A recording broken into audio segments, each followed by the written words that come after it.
Right now, this is fascinating. The National Archives has released more than 13,000 files related to the assassination of President John F. Kennedy. Kennedy was shot and killed in Dallas, Texas, while riding in his motorcade in 1963. An investigation concluded he was murdered by former Marine Lee Harvey Oswald, who had lived in the former Soviet Union. CBS News senior White House and political correspondent Ed O'Keefe has more on what the documents say. What really happened that day? It was the 1991 release of the movie JFK by director Oliver Stone that revived conspiracy theories and prompted a new law ordering the classified documents related to the Kennedy assassination be released by October 2017.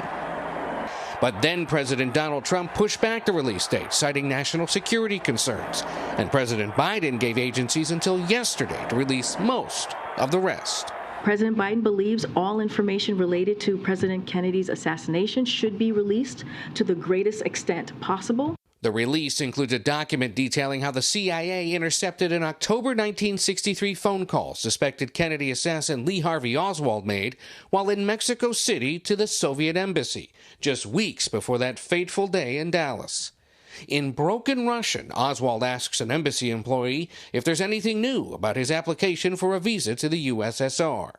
The CIA says it's now released more than 95% of its JFK documents, but Jefferson Morley leads a group suing the Biden administration to get the rest. This is our history. This isn't the CIA's history. This is the history that belongs to the American people. And the law could not be clearer about the need for full disclosure now.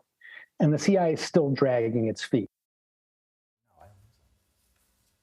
And Ed is at the White House to talk some more about this. Ed, when we did this story on CBS Mornings as part of What to Watch, I got so many tweets from people who wanted me to reference that because you showed a clip of JFK in your piece, back and to the left, back and to the left.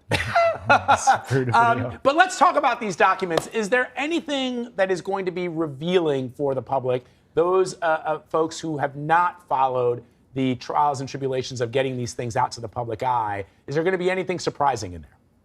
Not necessarily. The basic premise of what happened that day, or what is believed to have happened that day, has not changed based on the release of what the documents show us that were released yesterday, at least. What there's concern about among the groups suing and others that have been concerned about the lack of transparency from the CIA especially is that they're still covering up something or someone who may have known more about Lee Harvey Oswald in the months leading up to the assassination than the agency wants to admit. Part of what they explained in their statement yesterday after the release is that there are some sources and methods, which is a phrase we hear a lot about when it comes to intelligence agencies concerned about showing too much of their work. Sources and methods that date to the 1990s. And so you're in essence still within a sphere of time where you don't want to be revealing that information because either those people are still alive or it's just too recent and there could be some kind of retribution because of those that were involved in it. But otherwise, most of it's here. And I, myself, about 10 other people in the D.C. Bureau were scouring these things yesterday, looking to see what kind of information is there. Perhaps the most interesting is what we mentioned in the piece, just more details about a visit that Oswald had made to Mexico in the weeks leading up to the assassination, as he was apparently attempting to try to get back to the USSR. Turns out the U.S. was tapping phones into the Soviet embassy in Mexico City. The Mexican president was aware of this as well, and it was his office that tipped off the CIA that Oswald had been making calls into the Soviet embassy the day after the assassination, which prompted federal authorities to go down to Mexico, talk to them with the Mexican authorities about what had gone on, and see if anybody down there knew anything more. So just an example of the leads that were followed in the wake of the assassination to try to figure out who he was and whether he was acting alone, as the Warren Commission eventually concluded, or was part of some broader conspiracy.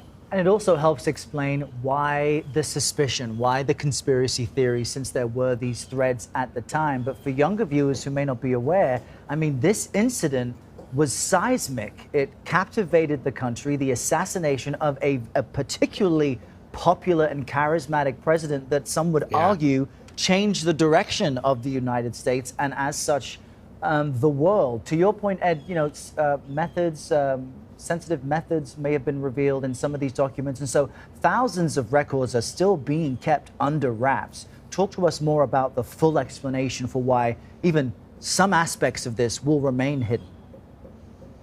It's essentially, discretion given to these national security agencies that if they believe there is something way too sensitive, way too electric in the details there, maybe it'll upset some kind of relationship we have with another country or with sources that may still be alive, then they're going to withhold those documents. And the executive orders that both President Trump and Biden signed pushing the agencies to do this said, look, we understand there may be some things in there you don't want to share with the wider world. Fine, but most of this needs to get out. Next year marks 60 years since the assassination, and as President Biden said in his executive order yesterday, releasing these documents, most of the information there and the potential blast radius of them, if you will, just it doesn't hold up anymore, and it's time to get this information out there. I heard an interesting stat, guys, a few weeks ago when we were at the Kennedy Center Honors, which air later this month on CBS, and they were talking about this new exhibit that's at the Kennedy Center here in Washington, and point out the fact, to your point, Errol,